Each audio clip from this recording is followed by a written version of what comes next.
साथियों नमस्कार। साथियों सोचिए जरा, अमेरिका को बिल्कुल भी इस बात का अंदाजा नहीं था कि इंडिया से उन्हें ऐसा जवाब सुनने को मिल जाएगा। यूएसए हमेशा यही मानकर चलता था कि जो वो कहेगा ग्लोबल ऑर्डर वही बन जाएगा, पत्थर की लकीर वही बन जाएगी और बाकी सभी देशों को वो मानना पड़ेगा। लेकिन इस बार भारत ने उनके सामने जो स्टैंड लिया है, जिस तरीके से भारत अड़कर खड़ा हो गया है, वो साफ साफ ये दिखाता है कि अब भारत किसी के इशारों पर भी नहीं चलेगा। भारत अपने ही सॉलिड इरादों पर चलेगा। विदेश मंत्री डॉक्टर एस जयशंकर ने यूएसए को सीधा सीधा ये कह दिया कि अगर आपको पसंद ये नहीं है कि हम रूस से तेल खरीदकर उसको रिफाइन करके बेचते हैं, तो बहुत सिंपल सी बात है कि मत खरीदो भैया। जिन्हें जरूरत है वो लोग खरीद रहे हैं। हमें ये मत बताओ कि हमें किससे तेल खरीदना है और किससे नहीं खरीदना है। ये भारत का निर्णय है भैया। ये भारत खुद से सोचेगा और खुद से ही करेगा। आप इसमें दादा बनने की कोशिश मत करो और ये भारत का ही अधिकार है। ये स्टेटमेंट अपने आप में साथियों बहुत बड़ी बात हो जाती है, क्योंकि दुनिया की सुपर पावर कहे जाने वाले अमेरिका को इतने सीधे सख्त शब्दों की चुनौती देना बिल्कुल भी आसान बात नहीं है। भारत ने साफ कर दिया है कि हमारी जो फॉरेन पॉलिसी है वो अब किसी के दबाव में बिल्कुल भी नहीं चलेगी। हम अपनी पॉलिसी बनाएंगे और अपने हिसाब से ही उसको टैकल करेंगे। और बल्कि जो फॉरेन पॉलिसी है वो केवल और केवल भारत के हिसाबों से ही बनेगी। और यही वो पल है जिसने अमेरिका को भी सोचने पर मजबूर कर दिया कि इंडिया अब जो वो पुराने वाला इंडिया था वो बिल्कुल भी नहीं रहा है, जो हर दबाव में अमेरिका के सामने हर समय झुक जाता था। लेकिन कहानी यहीं पर खत्म नहीं होती। उसी मंच पर जयशंकर से यह सवाल भी किया गया कि आखिरकार क्यों डोनाल्ड ट्रंप अचानक भारत को टारगेट कर रहे हैं, भारत को इतना परेशान कर रहे हैं, और दूसरी तरफ अमेरिका और पाकिस्तान के रिश्ते अचानक से इतनी गर्मजोशी में कैसे बदल रहे हैं। देखिए, सवाल तो यह भी वाजिब था, क्योंकि हाल ही में पाकिस्तानी आर्मी चीफ जो जनरल वहां के आसिम मुनीर ने अमेरिका के दौरे पर जाकर अमेरिकी मिलिट्री और पॉलिटिकल सर्कल से कई मीटिंग्स करी। वहां पर जाकर मीटिंग्स तो क्या करी, ये समझो कि सलाम करने गया था। इतना ही नहीं, अमेरिका ने बलूचिस्तान लिबरेशन आर्मी को भी टेररिस्ट ऑर्गेनाइजेशन है जो है वो इसके आसिम मुनीर के कहने से डिक्लेयर कर दिया है, जो पाकिस्तान के लिए एक बहुत बड़ी डिप्लोमेटिक जीत जो ये पाकिस्तान के और वहाँ की मीडिया और डिप्लोमेट्स की तरफ से मानी जा रही है। अब यहाँ जयशंकर का जवाब और भी ज़्यादा दिलचस्प रहा। उन्होंने सबको याद दिलाया कि अमेरिका और पाकिस्तान, इनका एक ना साथियों लंबा इतिहास है, और इन दोनों देशों का ये इतिहास जो पुराना इतिहास है किसी भी देश से नहीं छुपा है। उन्होंने एबटाबाद की घटना का जिक्र किया, जहां अमेरिका ने ओसामा बिन लादेन को पाकिस्तान की जमीन पर ही मार गिराया था। वह वही ओसामा था जिसने 9/11 में अमेरिका के तकरीबन मान के चलो 3000 लोगों की जान ले ली थी। और फिर भी पाकिस्तान ने अमेरिका पर ही आरोप लगाया था कि उसने संप्रभुता का उल्लंघन किया है। साथियों सोचिए, जिसने आतंकवादियों को पनाह दी हो वही अमेरिका को यह बात कह रहा था कि भैया आपने गलत किया, हमारी सॉवरेनिटी पे अटैक किया है, हमारे देश को ये बहुत बड़ा नुकसान किया आपने। जयशंकर ने यह भी कहा कि डोनाल्ड ट्रंप खुद 2017 में ट्वीट कर चुके हैं कि पाकिस्तान ने सालों से अमेरिका को मूर्ख बनाया है, फुद्दू बनाया है, अरबों डॉलर ले लिए और उसी पैसे से उन आतंकवादियों को पाकिस्तान पाल पोस रहा है जो अमेरिकी सैनिकों को मारते हैं। मतलब ये दोनों देशों का रिश्ता एक अजीब सा रिश्ता है। एक दूसरे को बार बार धोखा देना इनका पुराना इतिहास है। और फिर भी कुछ सालों में अमेरिका पाकिस्तान के पास, फिर थोड़े दिन बाद जो है पाकिस्तान के पास लौट के आ जाता है। जयशंकर ने इसे बहुत ही सटीक शब्दों में वहां पर कहा। उन्होंने कहा कि they have a history of overlooking that history, यानी कि इतिहास का इतिहास ही ये है कि दोनों अपने पुराने धोखों को भूल जाते हैं और फिर एक साथ इकट्ठे हो जाते हैं, एक साथ इकट्ठे आ जाते हैं। लेकिन यहाँ जो सबसे स्ट्रॉन्ग मैसेज निकला वो ये था कि इंडिया अब इस हिस्ट्री को लेकर बिल्कुल साफ स्पष्ट क्लियर है। अमेरिका चाहे पाकिस्तान को कितना भी टेक्निकली यूज करे, इंडिया अब अपने लंबे विजन और स्ट्रेटेजिक सोच को लेकर आगे बढ़ रहा है। मतलब इंडिया ने सोच लिया है, कुत्ते भौंक रहे हैं तो भौंकते रहने दो, उन्हें जो कर रहे हैं करते रहने दो, हमारा फोकस सिर्फ एक ही रहेगा। जयशंकर ने कहा कि कई बार देशों के बीच रिश्ते सिर्फ पॉलिटिक्स ऑफ कन्वीनियंस पर बनते हैं, यानी कि आज अगर जरूरत है तो भैया दोस्ती कर लो, कल को जरूरत नहीं है तो अगली पार्टी के जूत मार दो, उसके किनारा कर लो उससे। और यही अमेरिका और पाकिस्तान की कहानी है, जो सदियों से अमेरिका और पाकिस्तान एक खेल आपस में खेलते आए हैं। मगर इंडिया और अमेरिका के बीच जो रिश्ते हैं वो शॉर्ट टर्म टैक्टिक्स पर बिल्कुल भी नहीं है, वो रिश्ते हैं लॉन्ग टर्म स्ट्रक्चरल स्ट्रेंथ पर टिके हुए हैं। अब साथियों सोचिए, अमेरिका पाकिस्तान से अचानक जो है नजदीकियां क्यों बढ़ा रहा है? इसके पीछे भी कई वजह होंगी। होंगी क्या वजह हो सकती हैं क्या? बिल्कुल है।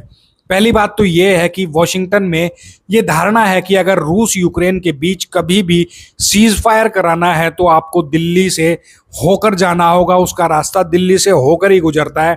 इसलिए इंडिया पर दबाव बनाने के फिलहाल आज के दिन ट्रंप चाचा जो हैं वो इंडिया पे दबाव बनाने की इसीलिए कोशिश कर रहे हैं। दूसरी बात है कि वेस्ट एशिया में हालात बहुत खराब होने वाले हैं।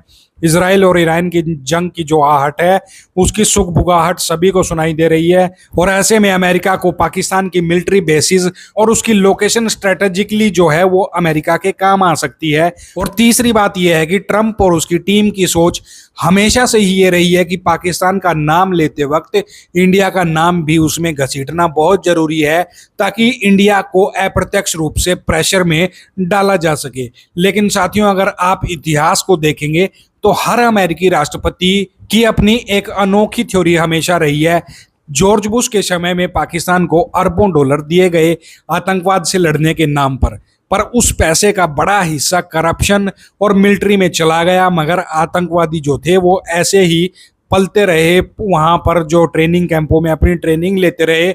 आतंकवाद तो कम नहीं हुआ बल्कि उससे और ज्यादा बढ़ गया। और जब बराक ओबामा राष्ट्रपति बने तो उनकी एक थ्योरी थी G2 थ्योरी, यानी कि यूएस और चाइना मिलकर पूरी दुनिया को चलाएंगे।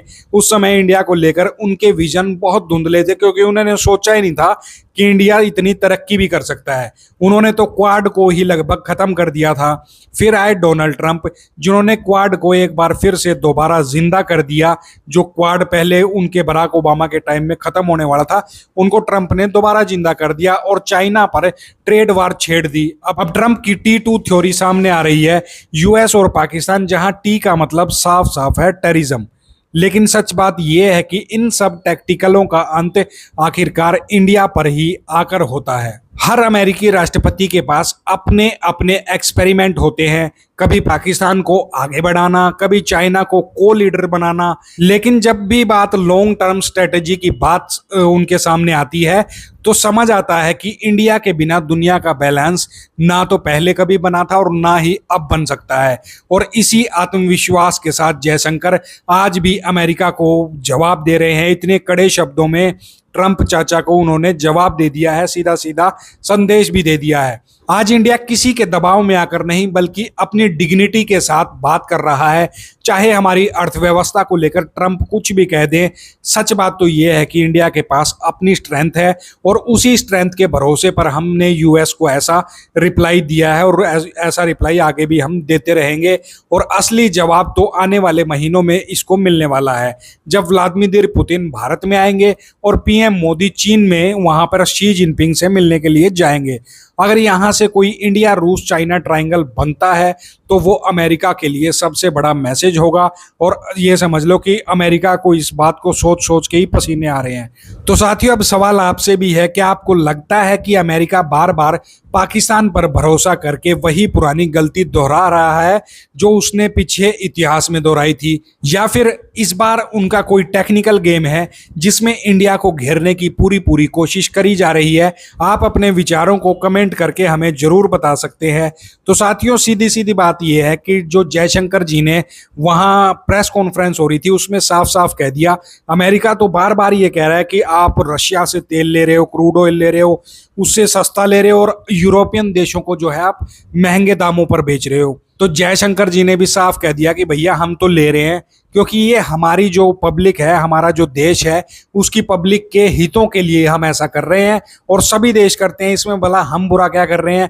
और अगर आपको इससे इतनी ही ज्यादा परेशानी है तो भैया आपको हम सीधा सीधा कहते हैं, आपको भी बोलते हैं, यूरोपीय देशों को भी बोलते हैं, भैया फिर जिसको नहीं लेना है ना वो मत लो।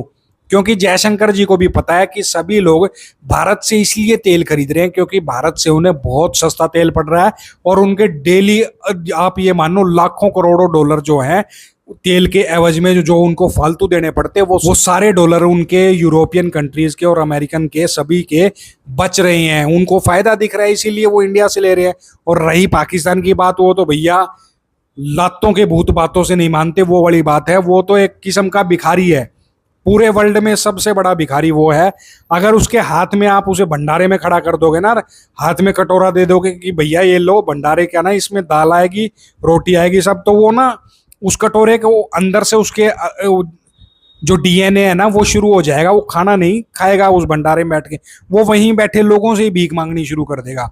क्योंकि उनके पाकिस्तान के डीएनए में ये बिल्कुल पूरी बात घुस चुकी है कि भैया हम लोग भिखारी थे और हमें भीख ही मांगनी है। पाकिस्तान हमेशा उसके मन में यही चलता रहता है।